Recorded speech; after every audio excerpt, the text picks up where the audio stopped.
Doctor Arpana Rawat YouTube channel पर आप सभी का एक बार फिर से स्वागत है। आज का यह वीडियो कक्षा 9 के लिए है और आज के इस वीडियो में है आपके लिए दो बैलों की कथा के प्रश्नों के उत्तर। प्रारंभ करते हैं। पहला प्रश्न है, कांजी हाउस में कैद पशुओं की हाजिरी क्यों ली जाती होगी?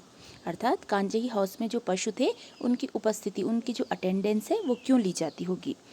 कांजी हाउस वह स्थान होता है जहां लावारिस अर्थात आवारा पशुओं को पकड़कर कैद कर लिया जाता है। यह एक तरह से पशुओं की जेल होती है। उनकी हाजिरी इसलिए ली जाती होगी कि पता चल सके कि सभी पशु सुरक्षित हैं या नहीं, या कोई पशु भाग तो नहीं गया। प्रश्न संख्या 2 है, छोटी बच्ची को बैलों के प्रति प्रेम क्यों उमड़ आया? इसका उत्तर है, छोटी बच्ची की सौतेली माँ उसके साथ बुरा व्यवहार करती थी। वह उसे मारती पीटती थी। वह छोटी बच्ची बैलों का दर्द समझती थी, क्योंकि बैलों को भी वहाँ मार पड़ती थी और जो गया था वो उनसे बहुत काम करवाता था और बदले में उनको सूखा भूसा आदि देता था, मारपीट बहुत करता था। उसे अपनी और बैलों की स्थिति समान लगने लगी, इसलिए छोटी बच्ची को बैलों के प्रति प्रेम उमड़ आया। छोटी बच्ची के साथ वहाँ बुरा व्यवहार होता था और बैलों के साथ भी बुरा व्यवहार होता था। छोटी बच्ची को उसकी सौतेली माँ मारती पीटती थी और बैलों को भी गया मारता पीटता था और बदले में सूखा भूसा देता था। तो जो बच्ची थी उसे बैलों को की और अपनी स्थिति समान लगने लगी, इसीलिए वह उनसे प्रेम करने लगी। प्रश्न संख्या 3 है, कहानी में बैलों के माध्यम से कौन कौन से नीति विषयक मूल्य उभर कर आए हैं? इसका उत्तर है, कहानी में बैलों के माध्यम से निम्नलिखित नीति विषयक मूल्य उभर कर आए हैं। पहला है, स्वतंत्रता प्राप्त करने के लिए निरंतर संघर्ष करना पड़ता है, जिस प्रकार हीरा और मोती ने संघर्ष किया। विपत्ति के समय सदैव मित्र की सहायता करनी चाहिए, जिस प्रकार हीरा और मोती सच्चे मित्र हैं और हमेशा एक दूसरे की सहायता करते हैं। तीसरा है, नारी का सम्मान करना चाहिए। और चौथा है, पशुओं के प्रति प्रेम व दया का भाव रखना चाहिए। इनके अतिरिक्त भी यदि आपको लगे कि इसमें कोई और मूल्य भी है तो उसे भी आप लिख सकते हैं। प्रश्न संख्या 4 है, प्रस्तुत कहानी में प्रेमचंद ने गधे की किन स्वभावगत विशेषताओं के आधार पर उसके प्रति रूढ़ अर्थ मूर्ख का प्रयोग न कर किस नए अर्थ की ओर संकेत किया है? इसका उत्तर है, प्रेमचंद ने गधे के लिए मूर्ख शब्द का प्रयोग नहीं किया। प्रेमचंद ने गधे के लिए सीधा, सहनशील व संतुष्ट शब्दों का प्रयोग किया है। इन सद्गुणों के आधार पर लेखक ने गधे को ऋषि मुनियों की श्रेणी में रखा है। अर्थात ये कहा है कि जिस तरह के गुण ऋषि मुनियों में होते हैं उसी तरह के गुण गधे में भी हैं। लेखक ने कहानी में मूर्खता को नहीं बल्कि सीधेपन की दुर्दशा को दिखाया है। लेखक का ये मानना है कि जो गधा होता है वो मूर्ख नहीं होता, सीधा होता है और उसके कारण ही उसकी बुरी गति होती है, दुर्दशा हो जाती है। प्रश्न संख्या 5 है, किन घटनाओं से पता चलता है कि हीरा और मोती में गहरी दोस्ती थी? इसका उत्तर है, हीरा और मोती में गहरी दोस्ती थी। वे एक दूसरे को चाटकर अपना प्रेम भाव प्रकट करते थे। वे एक दूसरे के लिए समर्पित थे।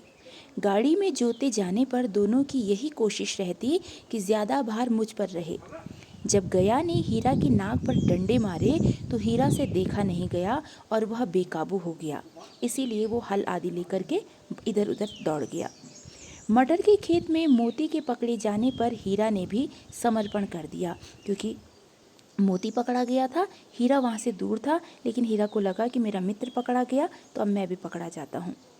कांजी हाउस की दीवार टूट जाने पर भी मोती नहीं भागा, क्योंकि हीरा रस्सी से बंधा हुआ था। हीरा ने उसे कहा भी था कि मोती तुम भाग जाओ, लेकिन मोती ने कहा कि मैं इतना स्वार्थी नहीं हूँ कि अपने मित्र को छोड़ करके भाग जाऊँ, और वो भी वहीं रुका रहा। प्रश्न संख्या 6 है, लेकिन औरत जात पर सींग चलाना मना है, यह भूल जाते हो। हीरा के इस कथन के माध्यम से स्त्री के प्रति प्रेमचंद के दृष्टिकोण को स्पष्ट कीजिए।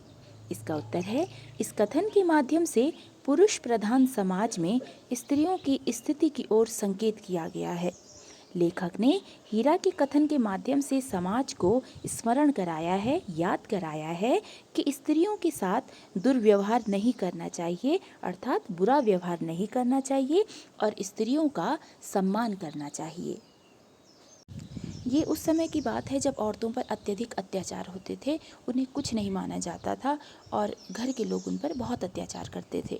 तो ऐसे समय में प्रेमचंद ने बैलों के माध्यम से यह जताया है, यह बताया है कि स्त्रियों का सम्मान करना चाहिए।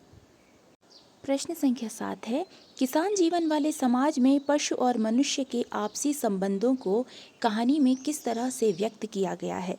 इसका उत्तर है, किसान के जीवन में पशुओं का बहुत महत्व होता है। खेती के लिए बैल प्रमुख आधार हैं, इसलिए किसानों को बैलों के साथ अच्छा व्यवहार रखना चाहिए। झूरी अपने बैलों को पुत्र के समान प्रेम करता है और बैल भी उसके लिए जी तोड़ मेहनत करते हैं। बैल भी उससे प्रेम करते हैं और उसके लिए जितना कार्य करवाना चाहे वो उतना करते हैं। झूरी के प्रेम के लिए ही बैल बार बार संघर्ष कर उसके पास चले आते हैं। गया बैलों के साथ दुर्व्यवहार करता है, इसलिए बैल भी उसका विद्रोह करते हैं और उसका काम नहीं करते हैं, क्योंकि जो पशु होते हैं वो सब कुछ समझते हैं और यही कारण था कि बैल गया और झूरी का व्यवहार समझते थे और उसी के अनुरूप वो भी उसके साथ व्यवहार करते थे। झूरी के यहाँ प्रेम मिला तो प्रेम पूर्वक उसका सारा काम किया, गया के यहाँ प्रेम नहीं मिला तो गया के यहाँ कोई काम नहीं किया और हमेशा भागने की कोशिश की। प्रश्न संख्या 8 है, इतना तो हो ही गया कि 9-10 प्राणियों की जान बच गई, वे सब तो आशीर्वाद देंगे। मोती के इस कथन के आलोक में उसकी विशेषताएं बताइए। इसका उत्तर है, मोती अन्याय व अत्याचार का विरोध करता है, वह स्वभाव से परोपकारी है। कांजी हाउस की दीवार टूटने पर वहां कैद सभी पशु भाग गए। मोती भी भाग सकता था, पर वह हीरा को छोड़कर नहीं गया। उसे इस बात की प्रसन्नता है कि वह दूसरे पशुओं को भगाने में सफल रहा। इससे पता चलता है कि मोती सच्चा मित्र, साहसी, दयालु और परोपकारी था। प्रश्न संख्या 9 है, आशय स्पष्ट कीजिए। इसमें पहला है, अवश्य ही उनमें कोई ऐसी गुप्त शक्ति थी जिससे जीवों में श्रेष्ठता का दावा करने वाला मनुष्य वंचित है। इसका आशय है, संसार के सभी प्राणियों में मनुष्य को श्रेष्ठ माना जाता है। मनुष्य भाषा के माध्यम से अपने विचारों का आदान प्रदान करता है। इस कहानी में बताया गया है कि पशु मौन रहकर भी एक दूसरे की मन की बात समझ लेता है, परंतु कई बार यह भी देखा जाता है कि बोलने पर भी मनुष्य एक दूसरे के मन की बात को नहीं समझ पाता। पशुओं में वह शक्ति है जो मनुष्य के पास नहीं है और लेखक यही कहना चाहते हैं कि पशु मूक रहकर भी अपनी बात एक दूसरे को समझा लेते हैं, लेकिन मनुष्य ऐसा नहीं कर पाता है। आशय स्पष्ट कीजिए में दूसरा है, उस एक रोटी से उनकी भूख तो क्या शांत होती, पर दोनों के हृदय को मानो भोजन मिल गया। इसका उत्तर है, हीरा और मोती गया की निष्ठुरता से दुखी थे। वे गया का दिया सूखा हुआ भूसा नहीं खाते थे। उस घर में रहने वाली छोटी बच्ची रात के समय दोनों बैलों को एक एक रोटी खिला देती थी।